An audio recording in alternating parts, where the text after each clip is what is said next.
Alright guys, I haven't done an updated video on how to do an aftermarket stator, and I mean, it's pretty much the same. It's really a lot easier than doing an OEM stator, so I'm going to show you guys how to do that real quick. I got my boy filming for me.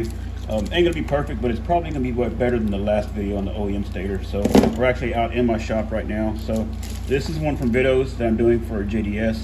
So this is all there is to it. So the way I start when I do these is go ahead and flip it over, and you don't have to pull a stator plate off most of the time. Take this screw out right here that holds this ground wire, just like the OEM. Pull this ground wire out of there. Go ahead and don't snip it off yet. What I'm going to do is lay this wire as straight as I can. And this is right out of the package, the way they come. I'm just going to pull this wire down through to give me some working room. See there? So I'm going to go ahead and just snip that off. And then we can flip it over. Put this screw aside. Now we need to take off this one right here, and there's no epoxy to take off. You literally unbolt it.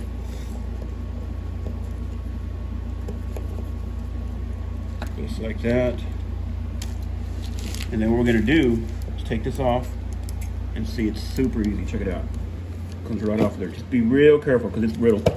And I mean, you've got plenty of wire. You could cut it off, but I always try to save all of the wire I can. So I'm just gonna unsolder it real quick. So I'm gonna grab a hold of this here and heat it up, and it comes right off. Check it out.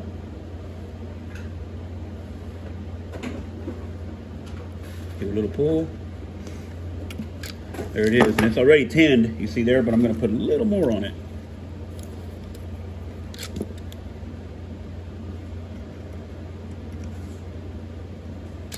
There we go.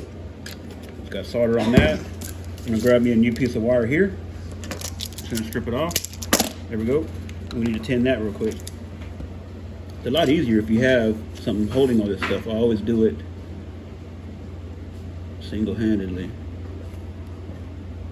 So there, that's tinned. Now we need to solder those together. So I'm gonna heat this up.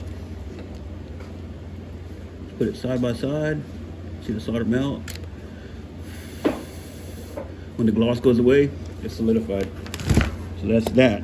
Then I'm going to take a piece of heat shrink, just put it over this wire,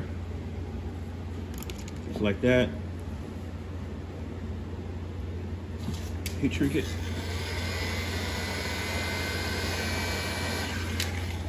Okay, and then we just lace it back through there. So we go back the same way that it was. You can tell that it was like this. Be real careful with it, because I've seen these wires just break before. Push it down as low as you can back there. There we go. And then start bringing it around nice and tight. Just like that. And when we come back through here, we come back behind this right here. It helps hold it. Put a bend in it. See there? Come back. Make sure it goes around the backside. All the way down low. You can pull all the slack out of it. Like that. One more time out the front. We're gonna go right through under that loop right there. I'm gonna hold this tight, push this through there, and go all the way out the back. This needs to go down through there. There we go, see there? I'm gonna pull that through. Be sure this stays looped. Actually gonna go right over like that. There we go. Now on the back side, you end up with this.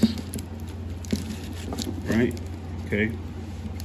So go ahead and cut off some of your excess. We're gonna strip this. And strip this. Okay. And then tin it.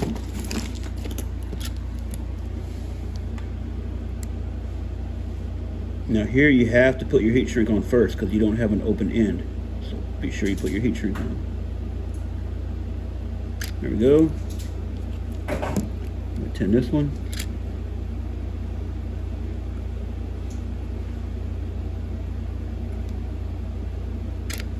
There we go.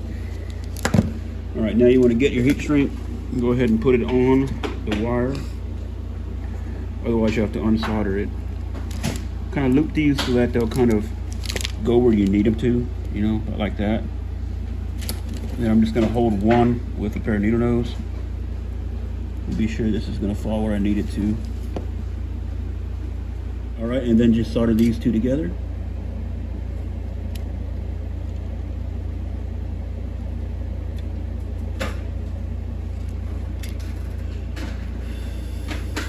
There we go.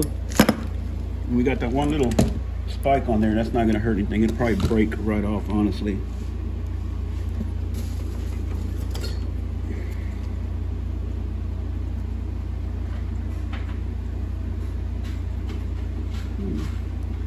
There it is, it broke off, it's laying right there.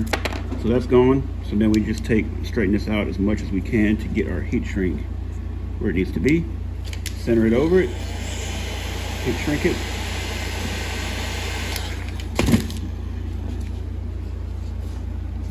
Let that wire cool down because the wire on these is pretty soft. Now you got kind of a mess right there, see? So I just turn it over, take this clamp, open it up a bit to let that pass through. We're gonna take that black, pull it right in there, guide it into place, get that loop straight. Now you see, looks factory. Now we can take this, squeeze that clamp back together, get your screw, grab your lock washer. There's spares here because those held the ground ring on the front of the stator that I've taken off the other ones. Put that back in there. Make sure that hole is lined up. Be careful not to pinch your wires. Be sure they're all the way over in the square part of this clamp. You'll know because it'll screw down it'll feel real spongy if there's something in there. There we go. That's good and tight. Now you have this big old nasty loop here, which you're going to because you added wire to it. So come up to the top up here, take that black wire and just pull it. See down there? Then take this boot, slide it down where it belongs. Should go inside this other piece here. Sometimes it won't go in, sometimes it will. There, see how it went way into here? So that's good. This is all good to go, but now you end up with this mess. And see these connectors, I mean, they're just falling off as they are. Look at there. So I'm just gonna go ahead and put some OEM connectors on there and cut it to length, because look at that, it's terrible. Even the yellow is way too long. So where you wanna cut these, is just cut them around here. Cut that off. And I'm gonna strip them. Grab me a couple of covers. I'm gonna go ahead and solder these bullets too. If you need bullets, just let me know, I'll hook you up. So we're gonna put this on. My hands are shaky, guys. I'm going 100 miles a minute here. I have so many orders to complete today. I'm going as fast as I safely can without ruining anything. So put that in there, and that's how the crimp comes out. Pretty cool. My fingernails look terrible. I'm sorry, I'm a worker. Okay, the other one, load that.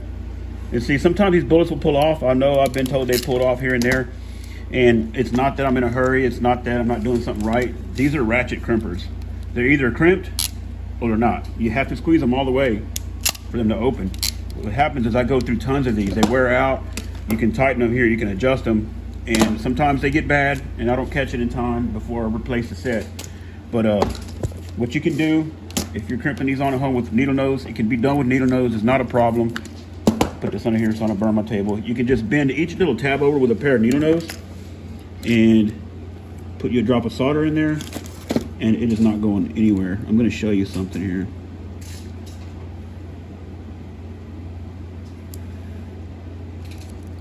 Yeah, you see that solder run in there? Perfect.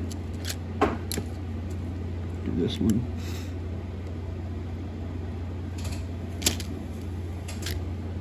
There we go. Now see, if you are doing these, you don't have to have these ridiculously overpriced crimpers. Let me show you something real quick. Let me grab some wire. It's right here. Put that on. I'm not gonna put a bullet on it, a cover, but I'm gonna show you guys how I do these bullets. Because I send a lot of these bullets out for you guys that float your own stator. You don't have to have special crimpers. Check it out. You lay that in there like that, right? And look. Believe it or not, this is how I did it when I first started out. You take your needle nose, fold that over, you see there? Pull this one back to you. Okay, then you're gonna fold these ears over. Maybe it's not this easy, maybe it's just because I've done it for a long time before I had crimpers. See, that already looks almost like the tool did it, right? And it's not tight. You saw it just did it with the crimpers. See how it fell off? Okay, but that's okay, because what you're gonna do when you have it in there, once you solder this, get it good and hot, and you want that solder to run in there like liquid.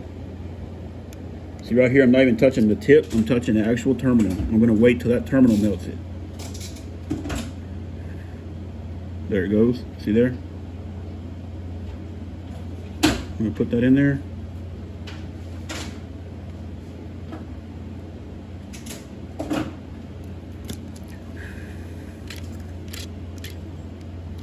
Now if you look, see that solder ran all the way down inside there. That's good to go. Now you can let that cool down.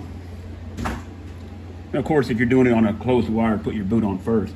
Let it cool down some, then you put your boot on, and it is not going to come off. I'll probably tear the boot or the wire first. It's not.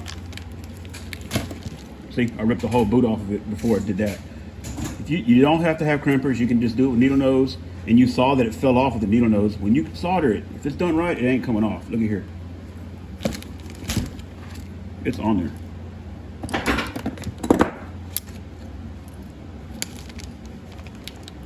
It will not come off. So that's it, guys. Now you know how to float your stator out, your aftermarket one. Here's a look at it afterwards. This is the wire that we've added, the black wire. Looped it through there. Goes through the back. Comes up inside there, comes all the way in. These have cooled down, so now I can pull these boots on. So when he gets his stator, that's what it's gonna look like. All right, guys, that's it.